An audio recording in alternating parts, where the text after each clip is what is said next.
to Technology and Friends. I'm David Giard, and my guest today is JD Marymee. How you doing? Marymee, yes, and I've heard all the jokes. So. I'm not going to tell any jokes at all. I have no idea what you're talking about, Mr. Yeah, right, okay. Marymee. Marymee, yes, I know, exactly like it sounds. What do you do, JD? I have one of the coolest jobs in the company. So I work over in DX. I have one of the coolest you do too. jobs in the company. Well, that's I'm awesome. in DX also.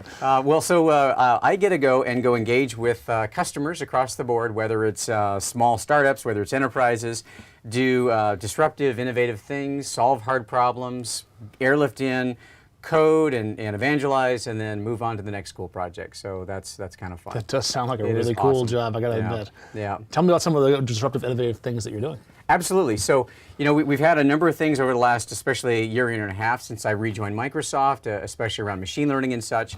But one of the areas that's really been a lot of fun to get involved with, again, is IoT, so Windows IoT. Okay, that's the Internet of Things. Internet of Things, and of course there's all kinds of boards out there now, there's all kinds of operating systems, you know, you can do it from Linux and embedded and so forth.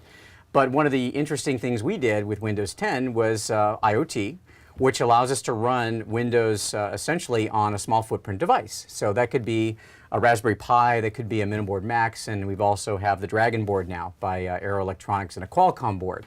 Okay. But it enables all these really cool new scenarios that we really couldn't do in Windows before. All right, like what?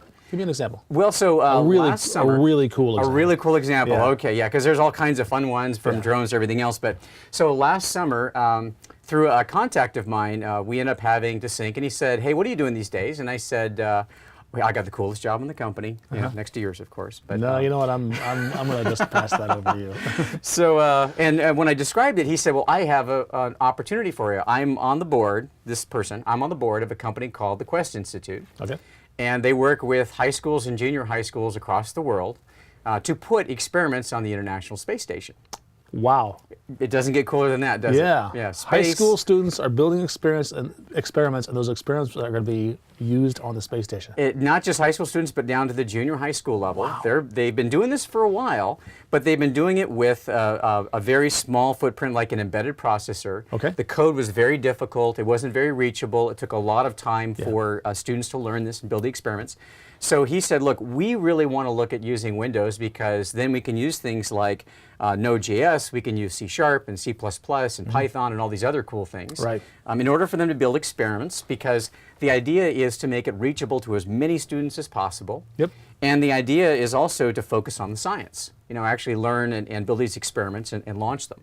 So I reached out to the Windows OSG team. And OSG is? Operating System Group. Okay. Sorry, acronyms again.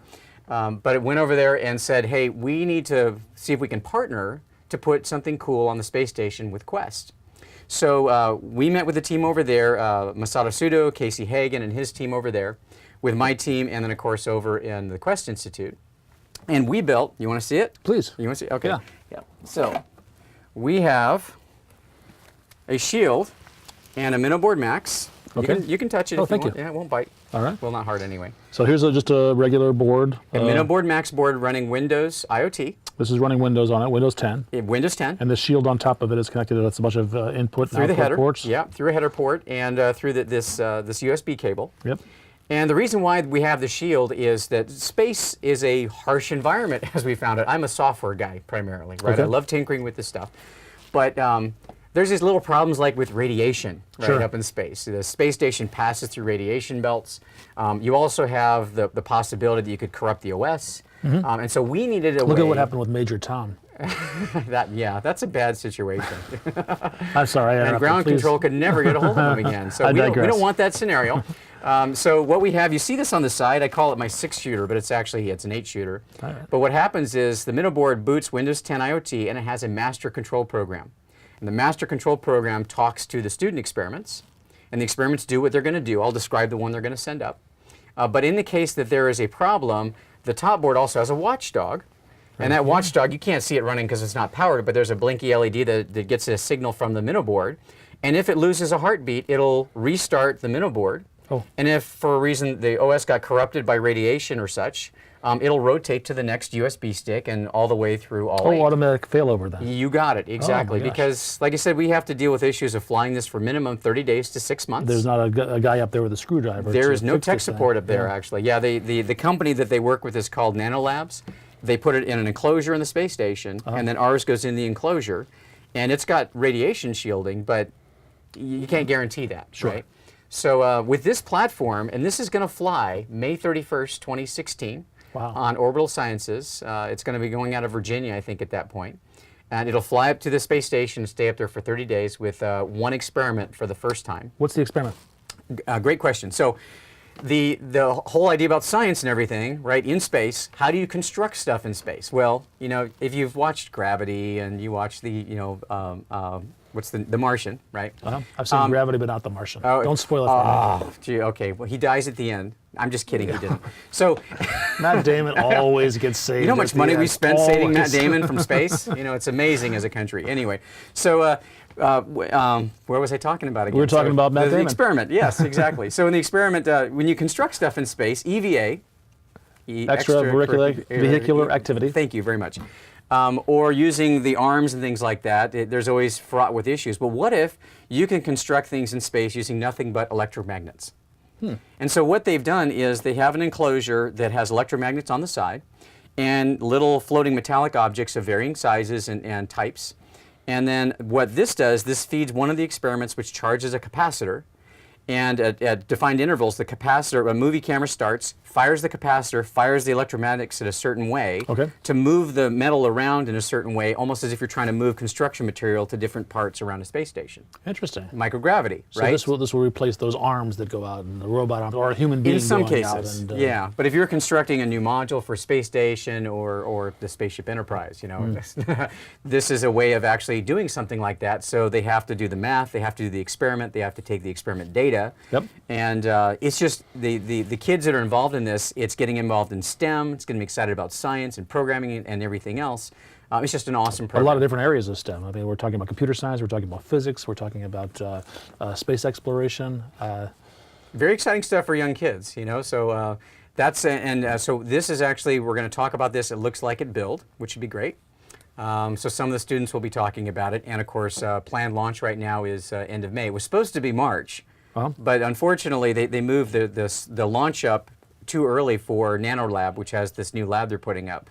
So we got bumped to May, which is great because I'll be at probably Build anyway. So. Oh, good deal. Now, what's your role in this? What are you doing? So me and my team, and I had a very small team on this one, we actually built the software. So we actually IoT and then coded up the software, which is the MCP. I didn't invent the name, but you know where it probably comes from. Okay. Yeah. And then the experiment SDK. So the students now go take a NuGet package. They have a very little amount of code they have to do. Essentially, there's some setup code, and then they had a whole bunch of callbacks that says, call my experiment now, call my experiment now, and as well as things like failover. If we lose power for a few hours, for example, then the MCP will say, hey, by the way, you lost power for about 3 hours. You might want to recalibrate your experiment. Okay. And that would be if the NanoLab or something lost power. Okay. So a lot of resiliency by design. Tell me a little about the Quest Institute. Are they working in high schools, or is this an extracurricular thing after school? It's a separate not-for-profit. They work actually in the school as part of the STEM program. Okay, so they're part of the curriculum. They're Yes. just partnering with the high schools and You junior got high it. schools. Yep, and they do that worldwide. They put more experiments, factually, they put more experiments on the space station than NASA has. I had no idea. Yeah, I'm they surprised I put didn't know over these people. 75 experiments on the space station so far of varying different types, from All a right. whole bunch of different students, from botany experiments to, you know, electromagnets to things like that. You know, if NASA, if you're watching, the bar has been raised. Put on that. Well, and NASA is a partner, which is the great part, because It's a very it cool turns partner. out that it's commercially viable to put more stuff on the space station. And the more things on the space station, the more it gets used, and the more we invest in space and science. And I think that's an Is awesome this? thing. I mean, there's going to be students at home saying, or parents of students saying, "Boy, I want my kids to be involved in this." Oh, What I do you love tell it. them? Okay, two things. Number one, great question. Number one, the Quest Institute will work with any high school. You know, any high school that wants to do it. Part of them going to this platform was going from before, they can only do like a 10, 30, 40, 50 high schools a year tops. Right. But now that the program's easier, more reachable, and so forth, they're looking to go now hundreds, which is fantastic. And The that's all second around thing the is- world. Around the world, yeah, exactly. The other thing is everything we do in DX, at least in my team, we put out in open source. So the code's out in open source. The shield design is out in open source. So someone could just take the schematics and print out as many circuit boards as they want and do their own experiments, whether it be for putting up in the space station or deep sea exploration, any place where there's a high risk of something failing. high Okay, let me make sure I resilient understand this. So, in case you weren't lucky enough to be at one of the schools where you're dealing with the Quest Institute on this program, Yeah. you can still do this on your own. The code is available out on GitHub.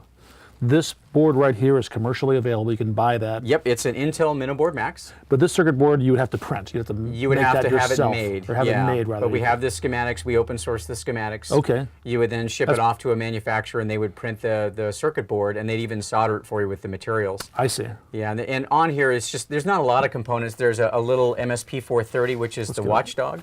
It's this little guy right there. Okay. There's a port extender for general purpose I/O. If you do Windows, or if you do IoT of any stripe, you're used to using GPIO, binary inputs, things like that.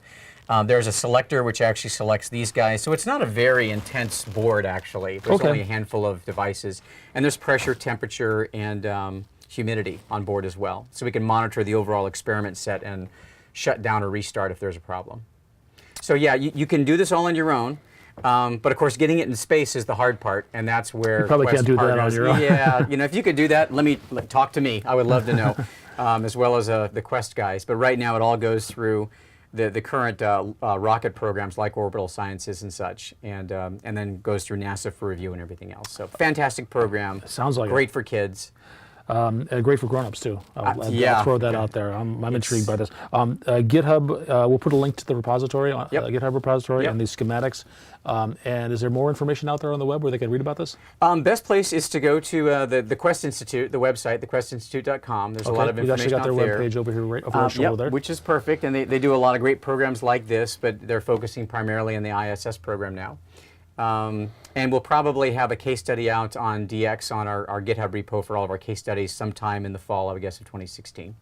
Once we're launched and everything's happy, and my day job, I have a little extra cycles for my day job to go do that. You can actually document the cool stuff you're doing. You got it, yeah. Do you have an online presence right now? My Twitter handle is at jmarymee, JMARYMEE, or marymee.com. I got lucky to grab it before anybody else did. I have a couple blogs that I run, but you can find me out there, and great. Thank you. JD, thank you so much. You bet. You bet. Thanks for the opportunity. It was a pleasure. Likewise. And thank you for watching Technology and Friends.